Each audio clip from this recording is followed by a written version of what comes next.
Good day, everybody. Today's book that I want to look at is a book on leadership. It's called Leadership in Turbulent Times by Doris Kearns Goodwin. This is the second time I've reviewed a book by her. She's an outstanding author, easy to read, and an eminent historian. The first book I reviewed was on Abraham Lincoln and managing his cabinet during the American Civil War. Outstanding book. Again, I recommend you have a look at it. This one is 4 case studies based on 4 American presidents: Abraham Lincoln, Theodore Roosevelt, Franklin Delano Roosevelt, and Lyndon Johnson. Both Theodore and Franklin were related, by the way. Each president had to deal with a specific issue at his time of presidency, ranging from a new vision for American society under Johnson, the capacity to get people to work in the New Deal, and a whole range of other issues that all of these presidents needed to manage. In many respects, some of these challenges were unique for them at that point in time.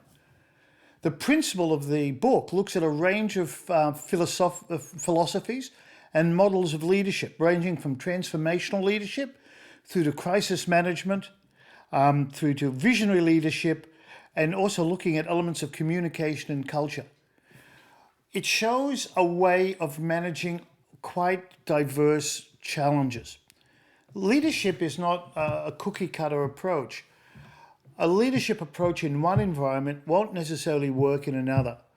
And the key question that we as leaders need to do and understand is we must have a core central set of values, but we must be agile and adaptable in managing environments that aren't necessarily going to go the way we necessarily want them to go. That's the art of effective leadership, the capacity to manage the unmanageable sometimes. I strongly recommend having a look at this book. It's not a management book per se, but a lot of the books I'm reviewing are not. But it's a good example of how normal, average people, and these are normal, average people in abnormal times, and they rose to the occasion, which is what all of us can do no matter what the situation we're confronted with.